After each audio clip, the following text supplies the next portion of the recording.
सचेतना के मंच को मेरा सादर प्रणाम एवं सचेतना के सभी सुधी भाई बहनों को भी मेरा प्रणाम। सनातन के विषय में कुछ कहना अत्यंत कठिन है, क्योंकि सनातन निरंतर अनवरत चलने वाली परंपरा है और इसका आदि तथा अंत कहाँ से हुआ और ये कहाँ तक, किस युग तक और युगों से आगे भी चलते रहने वाली परंपरा है।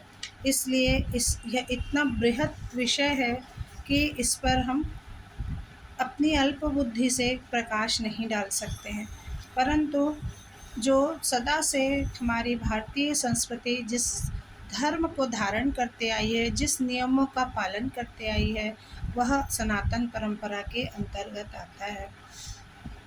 जो सत्य है वही सनातन है और जो सनातन है वही सत्य है, अर्थात सत्य और तत् से मिलकर बना हुआ है हमारा सनातन धर्म। ब्रह्म भी मैं हूँ, ब्रह्म तुम भी हो और संपूर्ण जगत ही ब्रह्म है। यह मानकर हमारे सनातन की परंपरा चली आई है और हम इस धर्म को मानते हैं।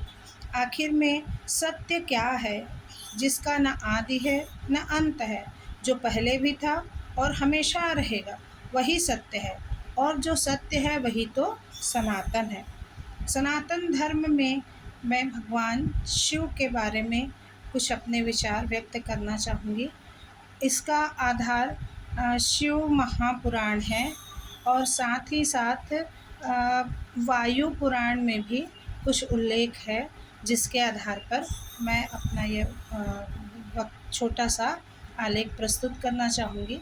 यदि इसमें किसी भी प्रकार की कमी या त्रुटि हो तो मुझे क्षमा करेंगे। सनातन धर्म में भगवान शिव और अरण्य संस्कृति ऐसे घुले मिले हैं कि अरण्य जो है वह भगवान शिव को अपना ही मानता है।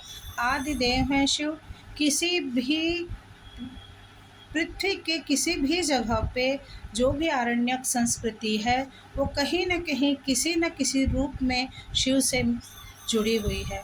भले ही भाषाएं अलग हों, भौगोलिक स्थितियां अलग हों, पर कुछ न कुछ ऐसे स्रोत हैं जो इस ओर इंगित करते हैं कि सनातन धर्म अत्यंत प्राचीन है और शिव से जुड़ी हुई चीज़ों का प्राप्त होना भी इस चीज़ को सिद्ध करता है। जब मानव सभ्यता आज की तरह विकसित नहीं थी, तब भी शिव अरण्य में पूजित थे। शिव आधार हैं सनातन धर्म के। शिव ने अरण्य के हर जड़ चेतन को स्वीकार किया और प्रसन्नता से इस धरा के सभी जैविक प्राणियों को आधार दिया। पंच तत्वों को शिव ने ही पूज्य बनाया। प्रकृति ही आत्मा और परमात्मा तक पहुँचाने का शाश्वत मार्ग है। सत्य और मोक्ष का मार्ग प्रकृति पूजन से प्रारंभ होकर मोक्ष तक पहुँचने का मार्ग प्रशस्त शिव ने ही किया।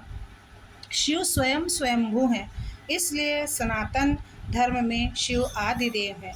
शिव साकार भी हैं और शिव निराकार भी हैं। इसीलिए शिव सत्य भी हैं, सुंदर भी हैं और शिव परम आराध्य हैं।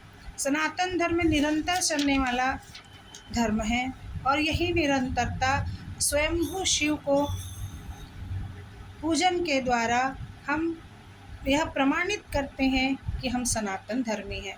शिव महापुराण के अनुसार संपूर्ण सृष्टि बिंदु नाद स्वरूप है। बिंदु शक्ति है और शिव नाद है। जब बिंदु और नाद संयुक्त होकर शिव शक्ति का स्वरूप धारण कर लेते हैं तो हम उसको शिवलिंग के प्रतीक के स्वरूप में पूजा करते हैं। बिंदु ऊर्जा होती है और जब बिंदु ध्वनि नाद बन जाती है तो उससे ध्वनि उत्पन्न होती है। तो यहाँ पर ब्रह्मांड का आधार बिंदु और नाद है, यानी शिव और शक्ति है। शिव महापुराण के अनुसार ब्रह्म, माया, जीव, मन, बुद्धि, चित्त, अहंकार, वायु, अग्नि, जल, पृथ्वी यानी संपूर्ण प्रकृति ही एक ऊर्जामय रूप है, ज्योतिपिंड है, जिसको हम ज्योतिर्लिंगों का पूजन करके प्रदर्शित करते हैं। और यह कोई आज की बात नहीं है, यह अनादिकाल से सतत चला आ रहा है। हमारे सनातन धर्म में आदि देव शिव शंभु को, शिव शक्ति को नमस्कार करते हुए मैं अपनी वाणी को विराम देती हूँ। सादर नमस्कार।